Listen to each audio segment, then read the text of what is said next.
Form 7 নিয়ে সংঘাত একেবারে চরমে পৌঁছেছে। ছবি দেখতে পাচ্ছেন, লালবাগের ছবি রাখবো, যেখানে একেবারে পুলিশের সামনে বিজেপির কাছ থেকে ফর্ম ছিনিয়ে নিয়ে আগুন ধরিয়ে দেওয়া হয়। পুলিশের সামনেই গাড়িতে হামলা করা হয়। 27,000 ফর্ম 7 নিয়ে লালবাগ মহকুমা শাসকের দপ্তরে আসে বিজেপি। ফর্ম 7 এর নামে মানুষকে হেনস্থা করার চেষ্টা করা হচ্ছে, তারই প্রতিবাদ দাবি করা হয়েছে তৃণমূলের তরফে।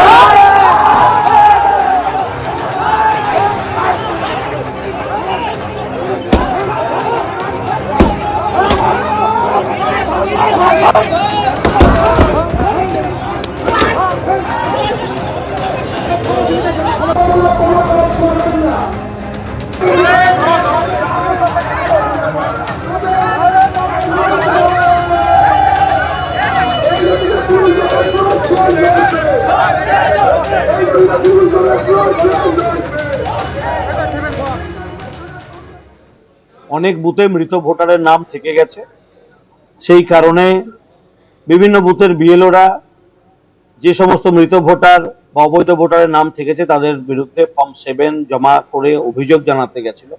সেখানে তৃণমূল নেত্রী শাওনী সিংহ রায়ের নেতৃত্বে প্রাক্তন বিধায়িকা এবং এখানকার যিনি টাউন প্রেসিডেন্ট সঞ্জু সরকার সম্ভবত নাম, তাদের নেতৃত্বে বুধিয়া, তেতুলিয়া, কাপাসডাঙ্গা থেকে বিভিন্ন এলাকা থেকে দুষ্কৃতীদের এনে এসডিও অফিসে তাণ্ডব চালিয়েছে, কার্যকর্তাদের মারধর করেছে, আমাদের জেলা সভাপতির গাড়ি ভাঙচুর করেছে, একাধিক কার্যকর্তার বাইক ভেঙে দিয়েছে।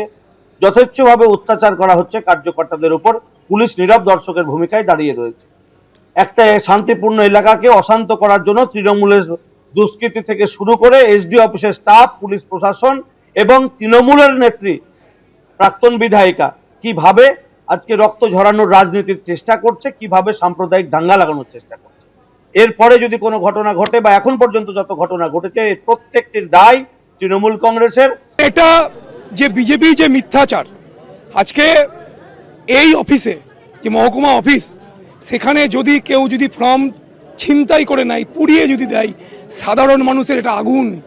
নির্বাচন কমিশন হয়ে বিজেপির যে দালালি করছে, এটা তৃণমূল দল বা টাউন সভাপতি বা ব্লক সভাপতি বা এখানকার যিনি প্রাক্তন বিধায়িকা আছেন শ্রীমতী শাওনী সিংহ রায়, তিনি এখনও সকল মানুষকে রক্ষা করে রেখেছেন, যাতে কোনো রকম যেন মানুষ সরকারের যারা আধিকারিক আছে তাদের উপর কোনো রকম যেন কোনো সরকারি সম্পত্তি ভাঙচুর না হয়।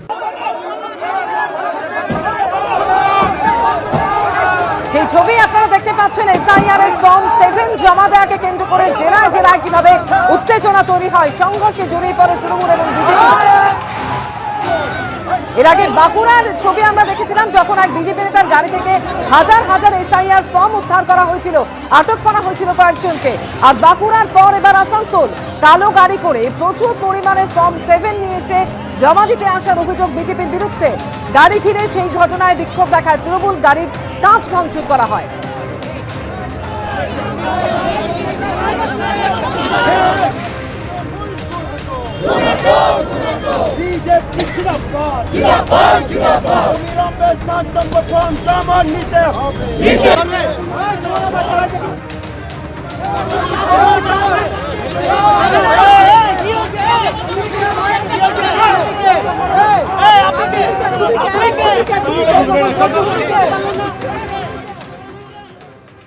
আজকে মমতা ব্যানার্জি আপ্রাণ চেষ্টা করছেন তার ক্যাডার দিয়ে লেলিয়ে আজকে আমরা যাতে ফর্ম 7 জমা না দিতে পারি। সকাল 10:30টার সময় আমার কার্যকর্তারা ফর্ম নিয়ে প্রত্যেকটি বিধানসভা থেকে তারা এসডি অফিসে পৌঁছয় এবং পৌঁছানোর সাথে সাথে তাদেরকে মারধর করা হয়। আমার এক মহিলা কার্যকর্তার মাথা ফাটিয়ে দিয়েছে, সে এখন 3খানা স্টিচ করে সেখানে পৌঁছচ্ছে। আমার একজন সিনিয়র কার্যকর্তাকে মারধর করে তাকে পুলিশ এখানে ভেতরে ডিটেন করে রাখা হয়েছে। আমার সমস্ত আমার বিধানসভার ফাইল, বহু কাগজ ছিঁড়ে সেটাকে আগুন জ্বালিয়ে দেওয়া হয়েছে। মিস্টার জ্ঞানেশ কুমার, আপনাকে এগুলো দেখতে হবে। আমরা ফর্ম 7 জমা দেব, কিভাবে জমা দেব এই পশ্চিমবঙ্গের অবস্থা, এটা তো আমার কার্যকর্তার উপর হামলা নয়, এটা গণতন্ত্রের উপর হামলা।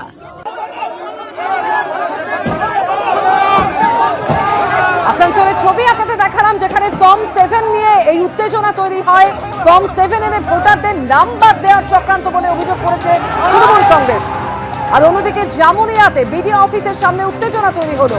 ফর্ম 7 জমা দেওয়া নিয়ে সংঘর্ষে জড়িয়ে পড়ল তৃণমূল বিজেপি।